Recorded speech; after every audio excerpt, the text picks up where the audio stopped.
Here we are given two functions. We are asked to find the composition in both directions and their domains. So, the composition of f with g of x has the same value as what f takes g of x to. Since g of x is the square root of x minus 5, we're going to apply f to the square root of x minus 5. Since f squares any value that it sees, we'll be squaring the square root of x minus 5, which will give us x minus 5. However, the domain will likely not be all real numbers. Let's look at what's happening to x. First of all, g is applied to x to give us the square root of x minus 5. Then f is applied to the square root of x minus 5, which squares the square root and gives us a result of x minus 5. There is a restriction with g, since the square root requires that the x minus 5 be greater than or equal to 0, thus x is greater than or equal to 5.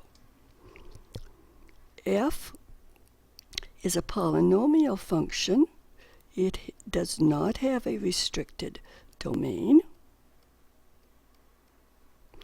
So when we take the intersection of the domains for these two cases, our answer is going to be that the domain for the composition is the set x greater than or equal to 5. So the domain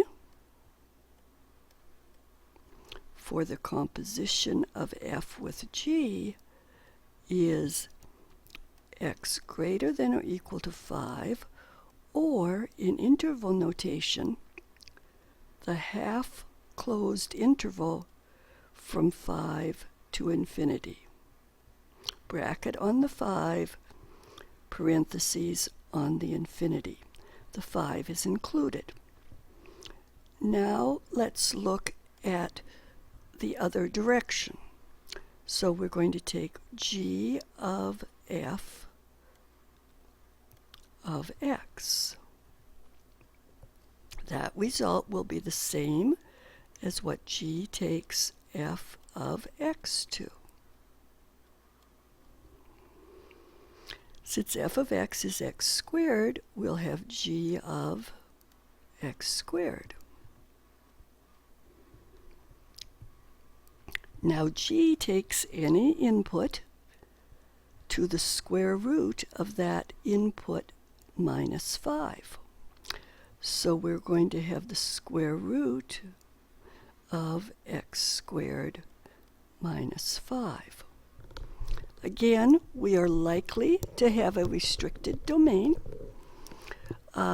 If we look at what happens to x, first of all, the f is applied to give us x squared.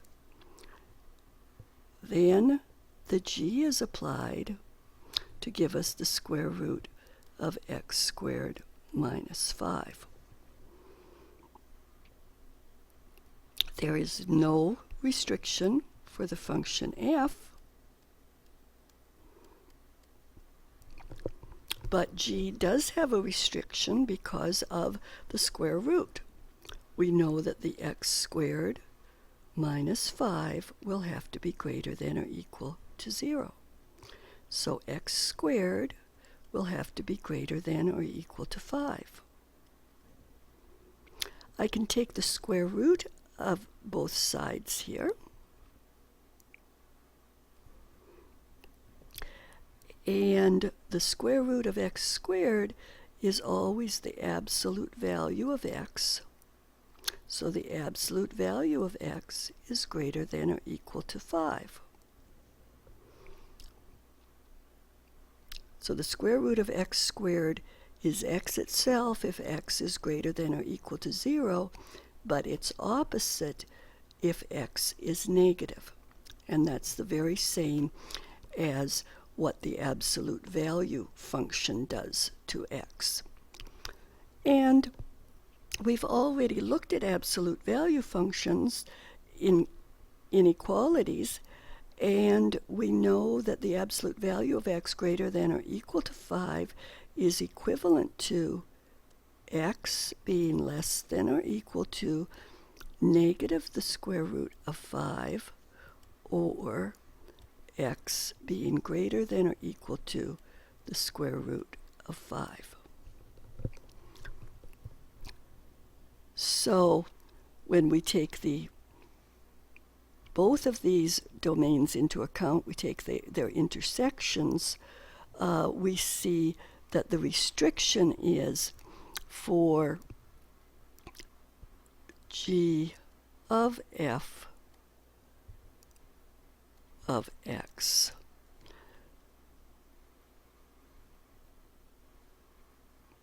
has domain x greater than or equal to negative the square root of 5, or x greater than or equal to the square root of 5, or in interval notation, the half closed interval from negative infinity to negative square root of 5, closed at the square root of 5, union the half closed interval from the square root of 5 to infinity, closed at the square root of 5.